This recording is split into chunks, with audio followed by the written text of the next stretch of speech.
dalam 5 tahun terakhir ini, kelompok-kelompok Islam seolah menjadi terasing di negerinya sendiri. Itu yang dia rasakan. Berapa ulama yang berjuang mendirikan republik ini? Indonesia 80% penduduknya umat Islam.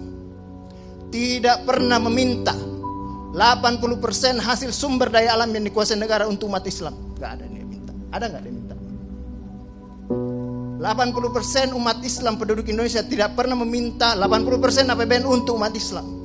Gak ada yang dia minta. Sederhana permintaan umat Islam. Dia mau berdialog sama Tuhannya. Dia mau mengingatkan umatnya akan kebaikan. Yang tidak hanya mengajarkan doa makan dan doa minum, tapi juga cara memilih pemimpin. Itu kira-kira. Nah, inilah ketegangan-ketegangan. Ketika agamanya dinistakan, kok susah sekali ini membawa ke proses hukum. Muncullah demo berjilid-jilid, yang kemudian berujung ulamanya tidak bisa pulang. Belum lagi penghujung, kemudian ada agama yang diperhadapkan sebagai musuh besar Pancasila. Nah, ini yang menarik menurut saya. Saya ini Islam, tapi bukan pengetahuan Islamnya seperti Ustadz Ali Muhtar Ngabalin dan Abu Bakar, Ustadz Abu Bakar.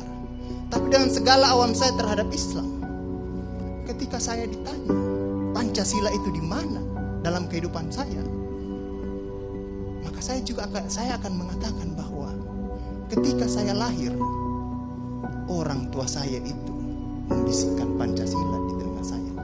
Cuma bahasanya bukan seperti yang tertulis dalam Undang-Undang Dasar itu. Dia membahasakan Allahu Akbar, Allahu Akbar, Asyhadu an la ilaha illallah, Asyhadu anna Muhammadar Rasulullah. Apa yang saya dengar di situ? Ketuhanan yang Maha Esa. Hayya 'alas shalah. Apa yang saya dengar di situ? Mari kita bersatu sama-sama. Karena kita akan mendirikan sholat. Dan Al-Ankabut mengatakan sholat itu mencegah kamu dari perbuatan keji dan mungkar. Ada kemanusiaan yang adil dan beradab. Saya dengar di situ. Hayya 'alal falah. Mari sama-sama menuju kemenangan. Kemenangan yang bagaimana kita peroleh? Kerakyatan yang dipimpin oleh hikmat kebijaksanaan dalam permusyawaratan perwakilan. Kemenangan yang bagaimana? Keadilan sosial bagi seluruh rakyat Indonesia. Itulah kemenangan yang kita tuju. Kita kembali lagi takbir. Allahu Akbar, Allahu Akbar, la ilaha illallah. Kita ulang lagi. Dan Pancasila yang kita tiupkan itu 5 kali sehari, belum selesai di sini, selesai bunyi terus. Ya kan Ustadz kan? Belum selesai di daerah sini, selesai bunyi bertalu-talu terus. Seluruh dunia bertalu-talu. Inilah Islam. Yang kemudian sekarang dalam kelompok ini Ustadz Ali Muhtar Ngabalin, saya banyak belajar dari beliau. Inilah yang kemudian sekarang, kenapa kami mau diperhadap-hadapkan? Kenapa kami ada yang menjalankan keyakinannya ketika dia celananya cingkrang, radikal, atau dia pakai cadar, dulu diperhadap-hadapkan. Saya Indonesia, saya Pancasila, ada dulu itu banyak sekali seperti itu. Kenapa kami seperti ini? Akhirnya sekarang semua orang disuruh pakai cadar. Inilah kemudian rentetan yang membuat istilah tadi Ustadz Abu Bakar, kok paranoid sekali dengan undang-undang HIP ini. Ada luka. Ada luka yang tadinya sudah mulai mengering, dilupakan.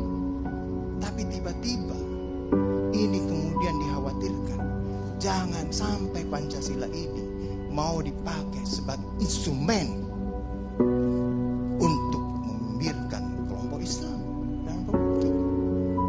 Apalagi kalau kita baca RUU itu, memegang kekuasaan pembinaan ideologi Pancasila ada sama presiden. Saya juga baca-baca sekilas tadi. Kok di situ ditulis pendidikan nasional menurut undang-undang ini itu berubah. Tujuan pendidikan nasional oleh Undang-Undang Dasar mengatakan bahwa beriman, bertakwa, berakhlak mulia. Di sini diciptakan pendidikan nasional itu bertujuan untuk menjadi tenaga ahli dan terampil. Ini kan mau dikasih jadi tukang ini bagi kapitalis kalau seperti itu berpikirnya. Nah, inilah yang kemudian yang dirasakan oleh kelompok-kelompok Islam dalam perspektif perjalanan konstitusional kita, bahwa ada yang tidak adil dilakukan oleh kekuasaan. Kelompok Islam selama ini tadi yang saya katakan tidak pernah meminta apa-apa. Paling jauh kelompok-kelompok Islam mungkin dapat honor dari negara. Itu pun tidak dipakai untuk foya, dikembalikan lagi untuk membantu negara menghidupkan santri-santri, mencerdaskan kehidupan bangsa, menciptakan manusia-manusia yang beriman, bertakwa dan berakhlak mulia. Yang sebenarnya tugas pemerintah itu dikembalikan lagi seperti itu. Itulah yang kemudian mulailah sekarang kelompok Islam sangat hati-hati kalau kemudian Pancasila ditiupkan terus, seolah-olah ini mau dijadikan instrumen untuk memarjinalkan Pancasila.